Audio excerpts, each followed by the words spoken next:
So good morning to all of you.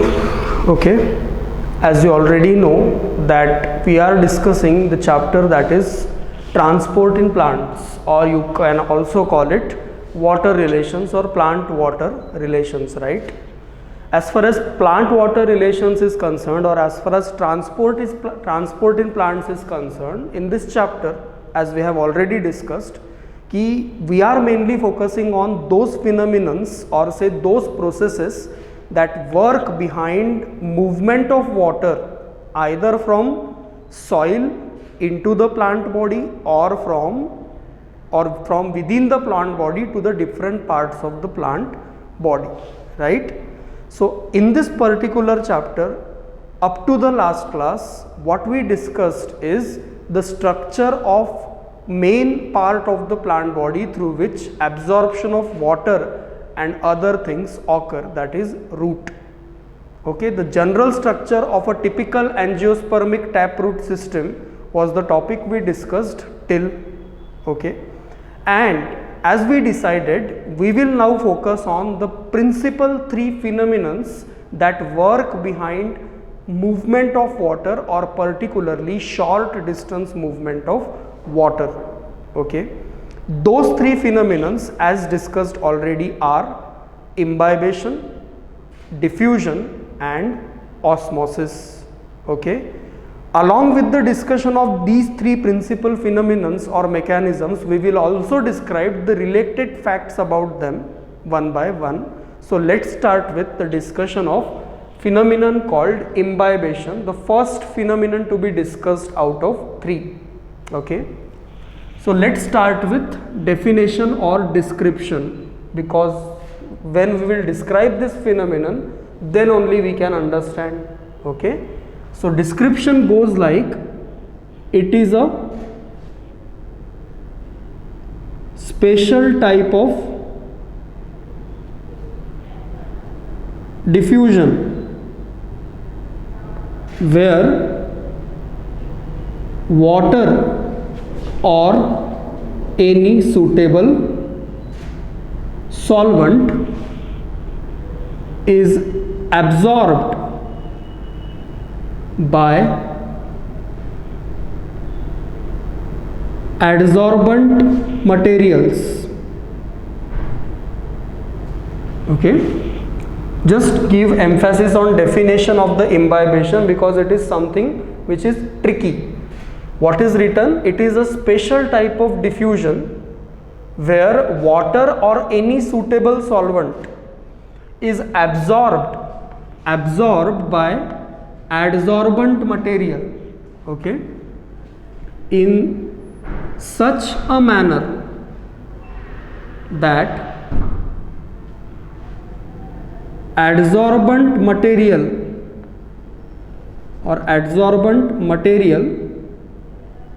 undergo swelling without forming a solution. Okay, what is written, just give a emphasis on what definition or description is written on the board. It is a special type of movement of water, say diffusion, where water is absorbed by adsorbent material. Now होता क्या है, देखो कि जब normal absorption होता है किसी solvent का या वाटर का किसी मटेरियल द्वारा, तो सॉल्यूशन बनता है, right? When water is added to something, generally what happens is there forms a solution. But here what is happening? Water is absorbed, but the material which absorbs the water do not form solution. Instead it undergo swelling or increase in volume. Such a phenomenon where some adsorbent material, okay, like a dry seed coat in case of plant, or even a wheat flour, okay, that is a general household example. When we add the water in a wheat flour, what happens? We, when knead it, it forms a dough, not a solution, right? so that wheat flour has the ability to undergo swelling when water is added to it. It is because of the phenomenon of imbibition. Here the wheat flour is what? Adsorbent material. Water added is what? Solvent. When we add the solvent or water to the wheat flour in a respect or say particular quantity, instead of formation of a solution, what happens is the wheat flour gets swollen. That's what we say dough, right? So it is due to the phenomenon of imbibition. Kneading of wheat flour by addition of water into the dry wheat flour is the commonest and simplest example one can give for the phenomenon of imbibition. The key factor to understand here is what? After addition of solvent, there is no formation of solution, but instead the material to which water is added is undergoing swelling. That's what you call imbibition. Is it okay? That is the phenomenon of imbibition. यहाँ पे दो terminologies आएंगी, एक इम्बाइबंट और दूसरी इम्बाइबेट. Okay, जब भी imbibition के फिनोमिनन का सवाल होगा तब वहाँ पे दो टर्मिनोलॉजीज आएंगी, imbibant and imbibate. So what is imbibant? By description, imbibant is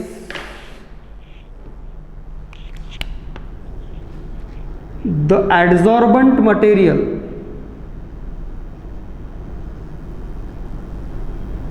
and imbibate is solvent, say water.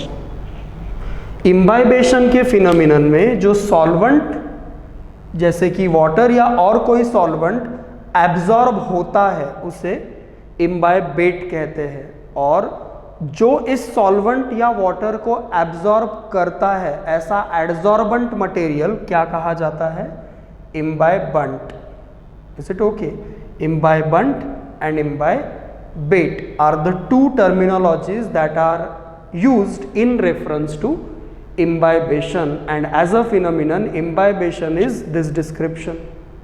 Is it okay? Now what happens when imbibation phenomenon is seen? So see, water molecules or any solvent molecule has random kinetic energy, or simply call it free energy in them. Okay, किसी भी water या solvent के molecules में जब वो free flowing molecules होते हैं उनमें अपनी खुद की क्या होती है? रैंडम काइनेटिक एनर्जी या फिर free energy. Okay, now because of imbibition,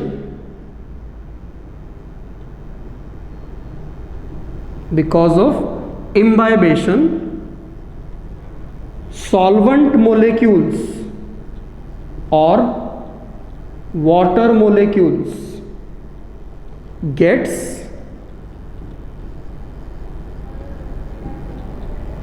immobilized. immobilized का मतलब उनकी जो मूवमेंट है वो स्टॉप हो जाती है, because they are now being absorbed by some adsorbent material. So what happens when imbibation occurs? The moving water molecules get immobilized. Is it okay? As a result of this, their random kinetic energy is released as heat.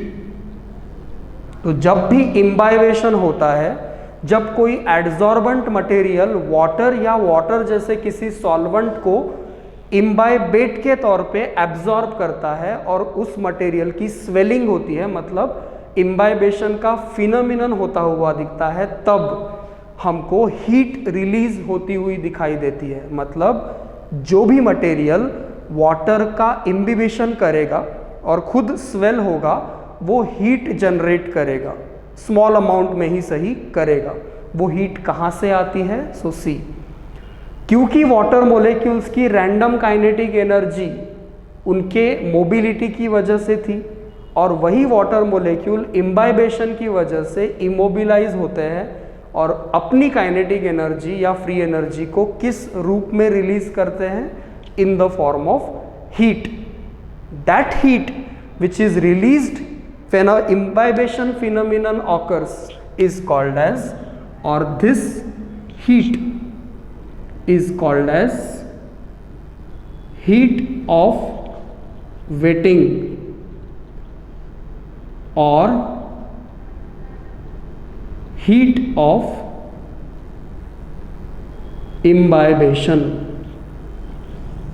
Okay, so how many terminologies overall?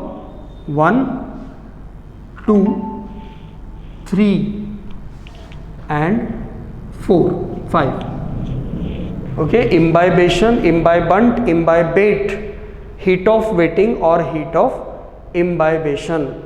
Clear? What is heat of imbibation?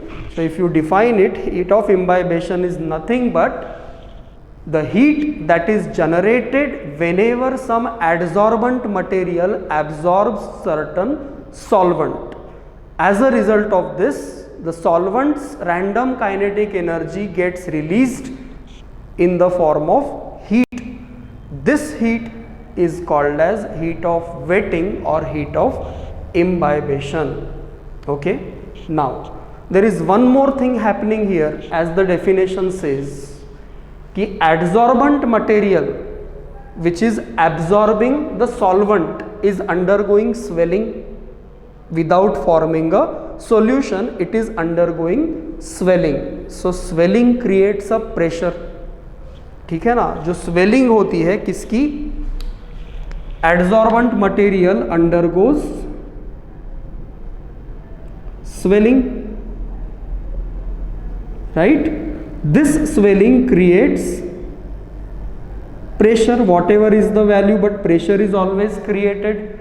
This pressure which is created in adsorbent material due to swelling of this particular material, this pressure is called as imbibitional pressure. See, this is another term. What is imbibitional pressure? The pressure that is developed in an adsorbent material due to absorption of water, as a result of which it undergoes swelling. The pressure that is generated due to swelling in an adsorbent material or imbibant material is called as imbibitional pressure. Is it okay?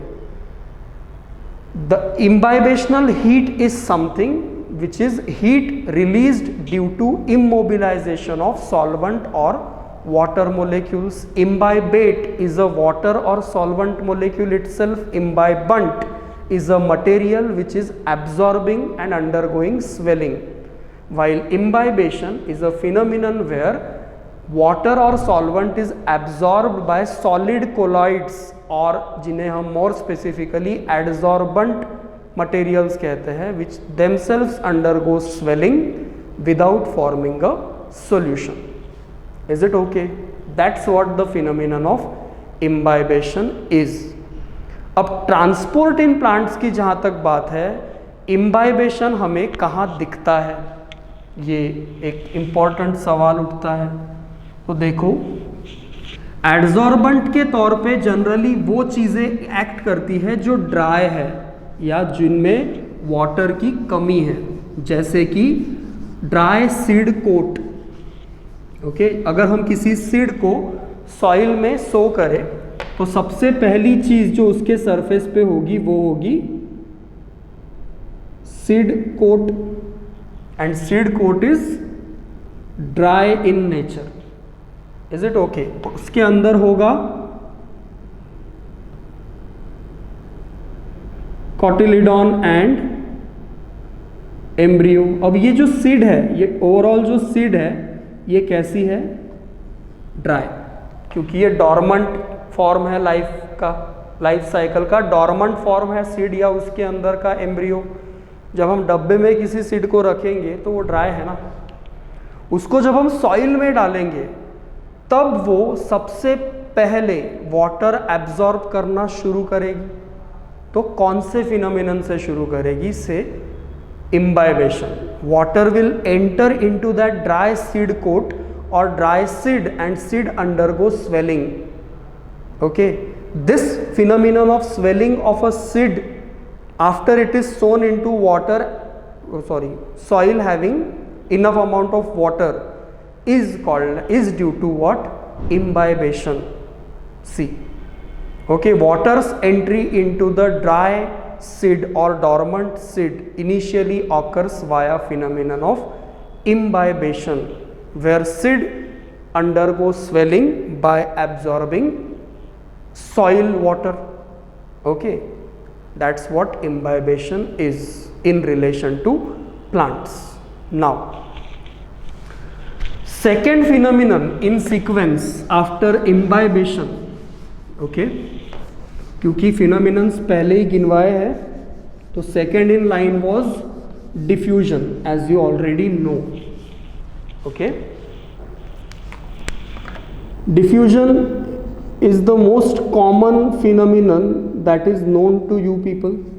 Okay, imbibition हो सकता है ना सुना हो, osmosis भी हो सकता है ना सुना हो, but diffusion is a very common terminology that is already known to you in general.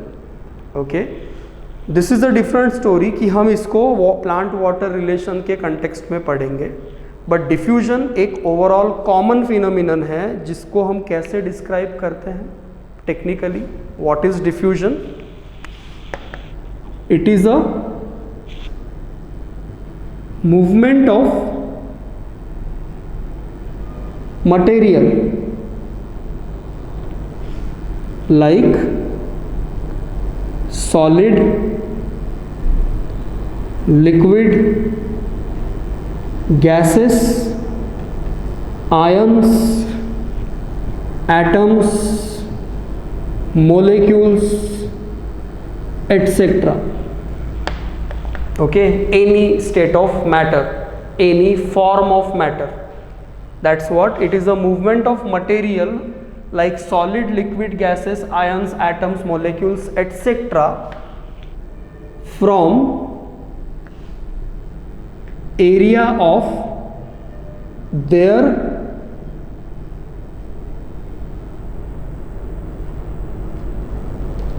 high concentration to area of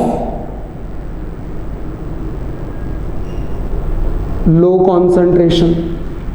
diffusion का सिंपल डिस्क्रिप्शन, इससे ज़्यादा कुछ नहीं, कि डिफ्यूजन क्या है? किसी भी चीज़ की मूवमेंट उसके हाई कॉन्सेंट्रेशन वाले एरिया से उसके लो कॉन्सेंट्रेशन वाले एरिया के तरफ, राइट?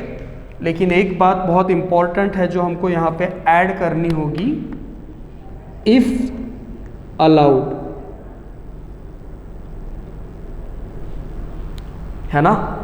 इफ अलाउड मतलब अगर अलाउड है, अगर परमिएबल है या परमिटेड है, तो कोई भी चीज़ हमेशा नेचुरली, लॉजिकली कहाँ से कहाँ मूव होगी?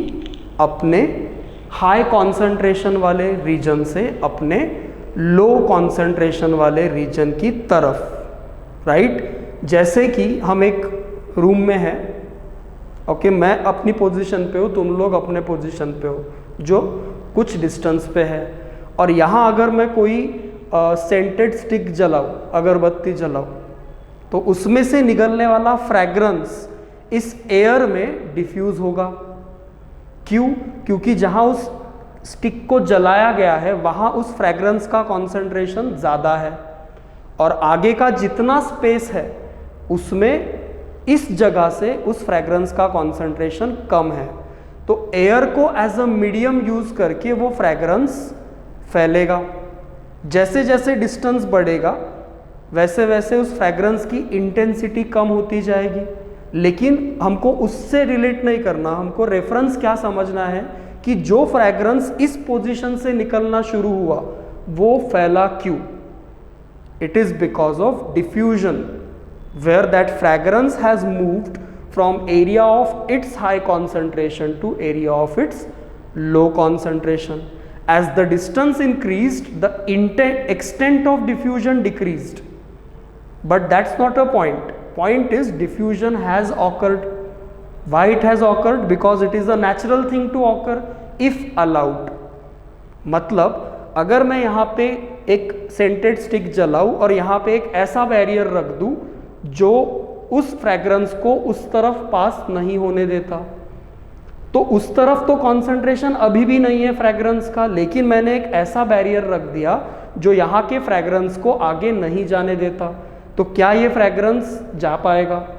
नहीं। तो अलाउड नहीं है तो डिफ्यूजन होना चाहिए फिर भी नहीं होगा। That's why it is very important to mention if allowed. अगर अलाउड है तो कोई भी चीज़, चाहे सॉल्वेंट हो या सॉल्यूशन हो, गैस हो या लिक्विड हो, आयन हो या मोलिक्यूल हो, एटम हो या और कोई आयन हो, वो हमेशा अपने हाई कॉन्सेंट्रेशन वाले रीजन से अपने लो कॉन्सेंट्रेशन वाले रीजन की तरफ मूव करेगा, और इसी फिनोमिनन को डिफ्यूजन कहते हैं। Right now, as far as diffusion is concern, तो जैसे रेट ऑफ डिफ्यूजन किसको कहेंगे हम? What will be the meaning of term rate of diffusion? Rate of diffusion simply implies what? The speed at which something diffuses. मतलब per unit time कौन सी चीज़ ज़्यादा diffuse होती है या कौन सी चीज़ कम डिफ्यूज़ होती है, उस पर डिपेंड करेगा कि उस चीज़ का रेट ऑफ डिफ्यूजन कितना कहा जाएगा। जैसे 1 मिनट में अगर 100 molecules of substance A diffuse होते हैं और उसी 1 मिनट में सिर्फ 50 molecules of substance B diffuse होते हैं, तो रेट ऑफ डिफ्यूजन ए का ज़्यादा कहा जाएगा as compare to B. That's what the point is. अब रेट ऑफ डिफ्यूजन डिपेंड बहुत सारे फैक्टर्स पे करता है, ठीक है। जैसे कि सबसे पहला फैक्टर, मतलब यहाँ पे हम लिख देते हैं फैक्टर्स अफेक्टिंग डिफ्यूजन और रेट ऑफ डिफ्यूजन। तो उसमें सबसे पहला फैक्टर जो हमको यहाँ पे मेंशन करना होगा वो है कॉन्सेंट्रेशन ग्रेडियंट। दूसरा फैक्टर टेम्परेचर। तीसरा फैक्टर, कॉन्सेंट्रेशन हो ही गया तो नंबर लेने की ज़रूरत नहीं, डेंसिटी। डेंसिटी किसकी? Density of medium through which diffusion is occurring. Okay, these are certain important factors which affect the rate of diffusion or diffusion as a process। जैसे कि डायरेक्टली प्रोपोर्शनल, कॉन्सेंट्रेशन ग्रेडियंट की अगर बात करें हम, तो diffusion के प्रोसेस के लिए या रेट ऑफ डिफ्यूजन से कॉन्सेंट्रेशन ग्रेडियंट कैसे प्रोपोर्शन में है? डायरेक्ट। इसका मतलब जितना ज़्यादा कॉन्सेंट्रेशन में डिफरेंस उतना ज़्यादा rate of diffusion. More the difference in concentration in two sides through which diffusion is occurring, more will be the rate of diffusion। जैसे कि अगर मैं 1 मोलर और 2 मोलर और 3 मोलर और 1 मोलर और 3 मोलर इनमें अगर कंपेयर करूं तो यहाँ पे कॉन्सेंट्रेशन डिफरेंस 1 मोलर का है और यहाँ पे कॉन्सेंट्रेशन डिफरेंस 2 मोलर का है। तो इस केस में डिफ्यूजन ज़्यादा फास्ट होगा as compare to this particular case. क्यों? Because more the concentration gradient, more will be the rate of diffusion. पहला factor. Then usually टेम्परेचर की जहाँ तक बात है, usually rate of diffusion increases with increase in temperature. जैसे जैसे temperature बढ़ेगा रेट ऑफ डिफ्यूजन में क्या चेंज होता हुआ दिखता है हमें? जनरली वो बढ़ता है. Density of the medium inversely proportional. मतलब क्या हुआ इसका कि जिस मीडियम के थ्रू डिफ्यूजन हो रहा है उस मीडियम की डेंसिटी जैसे जैसे बढ़ेगी वैसे वैसे रेट ऑफ डिफ्यूजन स्लो होगा. फॉर एग्जाम्पल वाटर और ऑयल अगर दो मीडियम कंसिडर किए जाए तो क्या लगता है कौन से मीडियम के थ्रू कोई चीज़ जल्दी डिफ्यूज होगी? वाटर के थ्रू होगी कि ऑयल के थ्रू होगी? नो डाउट वाटर के थ्रू होगी, because water's density is less than oil. But if you compare air and water, now air के थ्रू जल्दी डिफ्यूज होगी as compare to water, because air's density is thinner than water. तो density of the medium through which diffusion is occurring जितनी कम होगी उतना rate of diffusion ज़्यादा. That's why we are saying inversely proportional factor. This is directly proportional factor as far as rate of diffusion is concerned. अगर हम इन्हें इसी rate of diffusion को मटेरियल के नेचर के बेसिस पे देखें तो sequence will be gases greater than liquid greater than solids. मतलब गैसियस स्टेट में कोई भी चीज़ सबसे फास्ट डिफ्यूज होती है, उससे थोड़ा कम लिक्विड, और सबसे स्लो डिफ्यूजन किसी चीज़ का होता है तो वो है सॉलिड फॉर्म में. Right. So this is the what you can say descending order for the rate of diffusion. Gases, liquid, solid, ascending order उल्टा हुआ. And what are these things? These are the factors that affect the rate of diffusion of anything. Is it okay? And what is diffusion? It is nothing but movement of anything, literally anything, if allowed from area of their high concentration to area of their low concentration. Is it okay? Now, there is one important terminology that we need to discuss in relation to diffusion. Okay, and that terminology is diffusion pressure.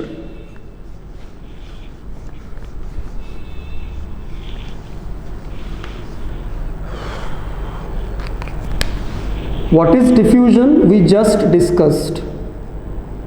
Now we are discussing is diffusion pressure. In short, it is always written as dP. Okay, diffusion pressure. Diffusion pressure is simply defined as the pressure that is exerted by diffusing molecules, ions, atoms, etc. Okay, the pressure that is exerted by diffusing molecules, ions, atoms, etc. on a system through which they are diffusing is called as diffusion pressure. See the definition again if you don't understand. It's very simple. What is diffusion? The movement from where to where? Area of high concentration to area of low concentration. Now look what is diffusion pressure. It is a pressure that is exerted by diffusing molecules or diffusing entity, whether it's a molecule, atom or ion, on a system through which diffusion is occurring. That's what you call diffusion pressure. और अगर diffusion pressure के terms में हमको movement describe करनी है तो याद रखो, movement of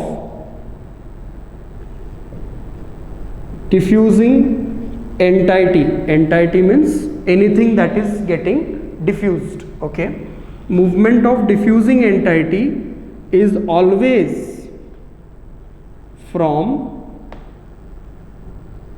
area of high diffusion pressure to low diffusion pressure.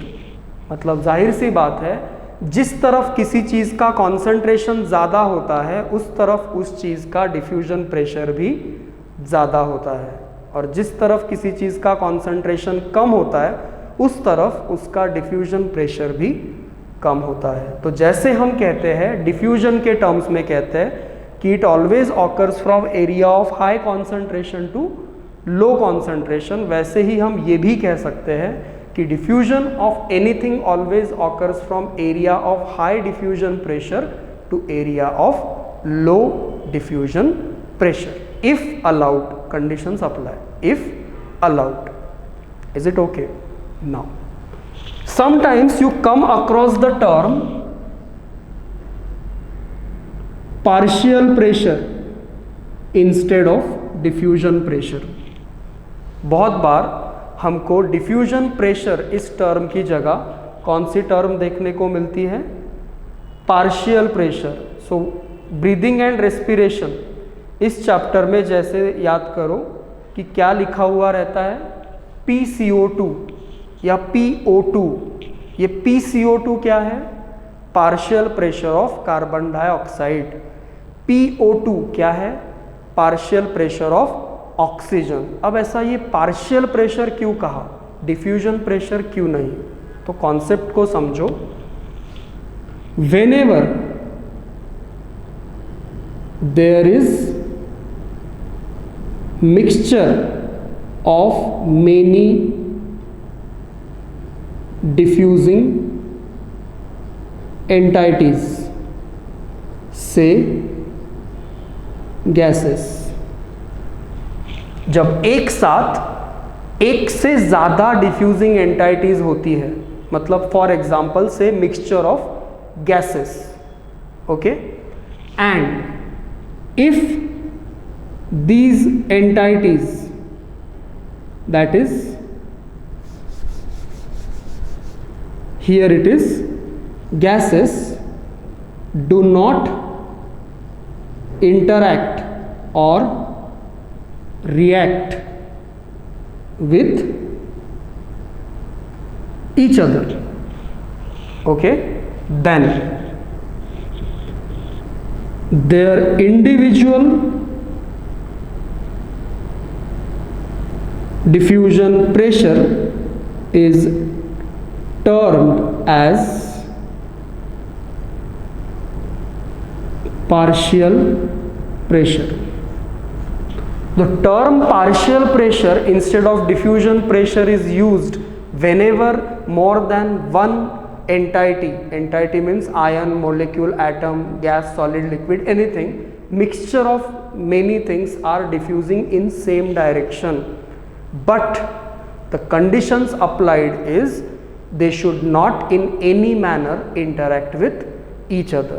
Like for example, अगर एग्जाम्पल बताऊं तो ब्लड में ऑक्सीजन भी है, ब्लड में कार्बन डाइऑक्साइड भी है, ब्लड में कम अमाउंट में ही सही नाइट्रोजन भी है. मतलब there are several gases lies in the blood, but the question is whether O2 and CO2 react in blood? No, right? Or whether nitrogen reacts with them? No. So they lie together, they diffuse together, but they don't interact with each other. therefore their individual diffusion pressures are written like PO2, PCO2 or PN2. if you remember, in alveoli PO2 is like around 104 mm of Hg, and in deoxygenated blood within veins PO2 is around 40 mm of Hg. Because of the difference of PO2 in alveoli and deoxygenated blood, where it is favorable, from lungs into the blood. At the same time, PCO2 in deoxygenated blood is around 45 mm of Hg, and in lungs it is around 40 mm of Hg. So CO2 movement is favorable in this direction. So this is also diffusion. CO2 का भी diffusion हो रहा है और O2 का भी diffusion हो रहा है, लेकिन ज़्यादा पार्शियल प्रेशर वाले एरिया के तरफ से कम पार्शियल प्रेशर वाले एरिया के तरफ. पार्शियल प्रेशर क्या है? It is nothing but diffusion pressure. But why we are using the term partial pressure? Because these gases are together in a mixture. That's why instead of diffusion pressure you are using the term partial pressure. What is the condition applied? Do not interact or react. क्योंकि अगर उन्होंने interact किया तो वो एक दूसरे के diffusion pressure को डाइल्यूट करेंगे या डिस्टर्ब करेंगे. लेकिन अगर वो एक दूसरे के साथ इंटरैक्ट नहीं हो रहे, बावजूद इसके कि वो एक साथ है, तो वो एक दूसरे के डिफ्यूजन प्रेशर या डिफ्यूजिंग प्रॉपर्टी को अफेक्ट नहीं करते, और इसीलिए उनके इंडिविजुअल डिफ्यूजन प्रेशर्स को हम पार्शियल प्रेशर कहते हैं. ठीक, इज इट ओके? और डिफ्यूजन की एबिलिटी उस पर्टिकुलर मटेरियल के नेचर पे भी निर्भर करती है कि कौन सा गैस ज़्यादा फास्ट डिफ्यूज़ होगा और कौन सा कम. जैसे मैं बताऊं तो कार्बन डाइऑक्साइड की जो डिफ्यूजन होने की कैपेसिटी है, जिसको डिफ्यूजन एबिलिटी कहते हैं या डिफ्यूजिंग एबिलिटी कहते हैं, वो हमने ब्रीदिंग एंड रेस्पिरेशन में पढ़ा है. तो diffusing ability of carbon dioxide is around 20 times higher than that of oxygen. मतलब ये हुआ कि कार्बन डाइऑक्साइड 20 गुना ज़्यादा फास्टर मैनर में डिफ्यूज़ हो सकता है. किसके मुकाबले?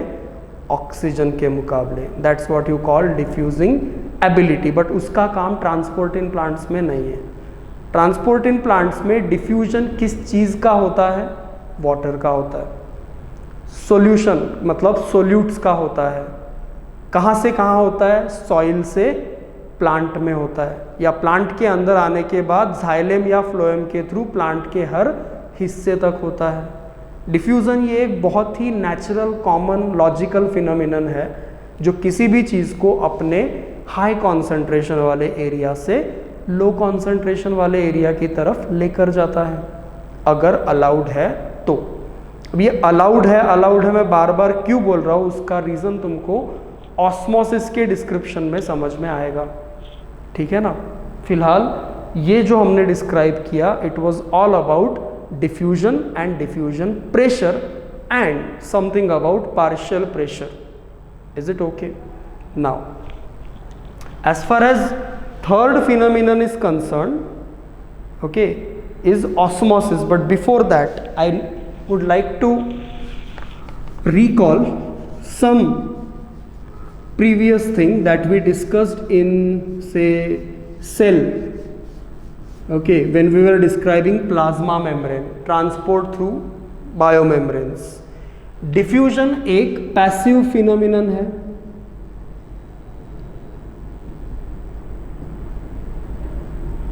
पैसिव फिनोमिनन किसे कहते हैं हम? जिस फिनोमिनन में या जिस भी बायोलॉजिकल फिनोमिनन में किसी भी तरह का एटीपी या किसी और फॉर्म में एनर्जी का इस्तेमाल नहीं होता, उस पर्टिकुलर फिनोमिनन को हम बायोलॉजिकली पैसिव फिनोमिनन कहते हैं या पैसिव प्रोसेस कहते हैं. तो diffusion is always a passive process. In diffusion you will never see, in any of the example of diffusion you will never see that some amount of energy or external energy is used. Never. It's a completely passive process. So if you remember, diffusion is of two types. As far as diffusion occurring through some cell membrane or biomembrane is concerned, it is of two types, simple and facilitated. Simple means the one that occurring through lipid bilayer, while facilitated is one that is occurring through or assisted by transmembrane proteins like channel proteins, tunnel proteins, right? But what is common in both these forms of, or say, types of diffusion? ATP is not used. Both of them are passive phenomena. That's an additional thing about diffusion. ठीक? Now let's move on to a third and very important phenomenon, okay, which is called osmosis. Okay, again, as far as osmosis is concerned, it is not a completely new terminology because इसका भी मतलब initial discussion ही सही हमने किया है under the same topic, transport through biomembranes. Okay, so osmosis इस phenomenon को अगर हम define करें, what is osmosis? By description, it is a special type of diffusion of a solvent. Underline this particular sentence and remember whenever it comes to osmosis, it is a special type of diffusion of solvent through a semi-permeable membrane, okay, from area of its high concentration to area of its low concentration. its का reference है solvent से. तो एक बात यहाँ पे गांठ बांध लो जो मैं बोल रहा हूँ, जब भी कभी ऑस्मोसिस इस फिनोमिनन का जिक्र होगा या जब भी कभी ऑस्मोसिस के बारे में तुम कोई चीज़ पढ़ोगे या जब भी कभी पढ़ने में ऑस्मोसिस ये टर्मिनोलॉजी आएगी, तब एक बात फुल एंड फाइनल तरीके से तुम्हारे दिमाग में फिट हो जानी चाहिए कि it is in reference to solvent and not a solution और solute. Osmosis is always related to solvent, whether it is water or any other solvent. Osmosis is a movement of solvent, not a solution as a whole. That's what first thing should come to your mind, कि osmosis is related to solvent, not solution or solute. It's a movement of, see now, it's a special type of diffusion. Why I am calling this phenomenon as a diffusion instead a special type of diffusion? Because see, movement is still from area of high concentration to low concentration. जैसा कि हमने diffusion में कहा, अभी भी movement किस तरफ हो रही है? High concentration region to low concentration region. But सिर्फ किसकी? सॉल्वेंट की. कब? जब कौन प्रेजेंट हो as a barrier? Semi permeable membrane. याद करो, अगर याद नहीं है तो समझो कि सेमी परमिएबल मेम्ब्रेन उस मेम्ब्रेन को कहते हैं, या सेमी परमिएबल बैरियर उस बैरियर को कहते हैं जो allow solvent to pass but won't allow solute to pass। जो मेम्ब्रेन या जो बैरियर किसी सॉल्यूशन में प्रेजेंट सॉल्वेंट मोलेक्यूल्स को पास होने की परमिशन देता है थ्रू इट, बट उसी सॉल्यूशन में प्रेजेंट सोल्यूट मोलेक्यूल्स को पास होने की इजाज़त नहीं देता। मतलब सोल्यूट मोलेक्यूल्स जिसके थ्रू पास नहीं हो सकते, सॉल्वेंट मोलेक्यूल्स हो सकते हैं। ऐसे मेम्ब्रेन या ऐसे बैरियर को हम क्या कहते हैं? Semi permeable. तो एक कंडीशन, एक हाइपोथेटिकल एग्जाम्पल कंसिडर करो कि एक सेमी परमिएबल मेम्ब्रेन है जिसके एक तरफ 2 मोलर NaCl का सॉल्यूशन है और दूसरी तरफ 1 मोलर NaCl का सॉल्यूशन है। ठीक, फर्ज करो कि यहां पे फिलहाल कोई भी मेम्ब्रेन नहीं है, तो जाहिर सी बात है डिफ्यूजन के लॉ के हिसाब से 2 molar NaCl solution will diffuse towards solution as a whole will diffuse towards 1 molar NaCl solution, because the law applied here is solution or anything if allowed will move from high concentration region to low concentration region, right? But what if I divide these two solutions by a membrane or barrier which is semi permeable? Now scene has changed. Semi permeable barrier या membrane आने की वजह से अब क्या हो गया? Solution logically 2 molar से 1 मोलर की तरफ मूव होना चाहिए, वो हो नहीं पाएगा क्योंकि सोल्यूट की मूवमेंट अलाउड नहीं है। अब मुझे बताओ इस सॉल्यूशन में कौन सी दो चीजें हैं? NaCl plus water. इस सॉल्यूशन में भी कौन सी दो चीजें हैं? NaCl plus water. मतलब ये सॉल्वेंट और ये सोल्यूट। इस तरफ के सॉल्यूशन में, मतलब 2 मोलर सॉल्यूशन में सोल्यूट की मात्रा ज़्यादा है 2 मोलर, मतलब वाटर का फ्रैक्शन कम है। जितना सोल्यूट का फ्रैक्शन ज़्यादा उतना वाटर का फ्रैक्शन कम।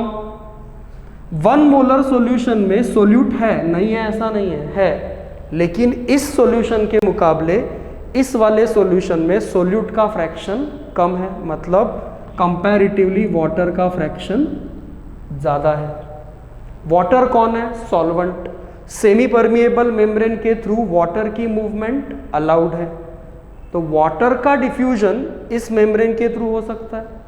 लेकिन सॉल्यूशन अगर मूव हो रहा था इसके अब्सेंस में तो वो यहाँ से यहाँ मूव हो रहा था।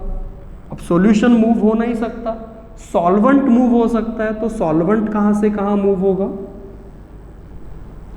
1 मोलर सॉल्यूशन से 2 मोलर सॉल्यूशन में सॉल्वेंट मूव होगा। क्यों? क्योंकि कंपैरेटिवली सॉल्वेंट का हाई कॉन्सेंट्रेशन 1 मोलर वाले सॉल्यूशन में है एज कंपेयर टू 2 मोलर वाले सॉल्यूशन में। This is what you call osmosis, movement of solvent through a semi-permeable membrane, and it occurs from its high concentration. Now see, its high concentration, it's refer to solvent high concentration to solvents low concentration. Solution के terms में अगर बोलना चाहो तो osmosis occurs from solution having low concentration to solution having high concentration. This is high concentration solution, this is low concentration solution. So see, osmosis of the solvent is occurring from solution having low concentration to solution having high concentration. This is what the osmosis is and how it is differing from diffusion. So diffusion solution का भी हो सकता है, diffusion solute का भी हो सकता है। डिफ्यूजन सॉल्वेंट का भी हो सकता है, लेकिन सिर्फ सॉल्वेंट का डिफ्यूजन अगर हो रहा हो वो भी किसके थ्रू, किसी प्रकार के सेमी परमिएबल मेम्ब्रेन के थ्रू, जैसे कि प्लांट या एनिमल या किसी भी लिविंग सेल की बात करें तो plasma membrane is a semi permeable thing. उसके थ्रू सॉल्वेंट की होने वाली मूवमेंट को हम क्या कहते हैं, osmosis. Is it okay? And solution के टर्म्स में अगर बोलना हो तो low concentration solution to high concentration solution होता है ऑस्मोसिस। अगर वाटर के कॉन्सेंट्रेशन के टर्म्स में बोलना हो तो high water concentration to low water concentration. Logic याद रखना, किसी सॉल्यूशन में जितनी सोल्यूट की क्वांटिटी ज़्यादा उतना सॉल्वेंट का फ्रैक्शन कम, जितनी सोल्यूट की क्वांटिटी कम उतना सॉल्वेंट का फ्रैक्शन ज़्यादा। And osmosis as a term is always and always related to solvent only. So till this point we have described the three important phenomena that are very very basic to transport in plants or movement of water and other things in plants, that is imbibition, diffusion and osmosis. Next time we meet we will describe what is osmotic pressure, the terminology related to osmosis. So further discussion in next class will be about osmotic pressure, diffusion pressure, deficit and other related terminologies. As far as this class is concerned we will end it here. Okay, again before ending I am saying what, just understand this, we have described three basic phenomena related to movement of water and other materials in plants: imbibition, diffusion and osmosis. Okay, go through this lecture if you think that उनको कुछ समझ में नहीं आया, because understanding these three basic phenomena is a very important thing in order to understand the things which are to be discussed in future. Is it okay? Thank you. Goodbye.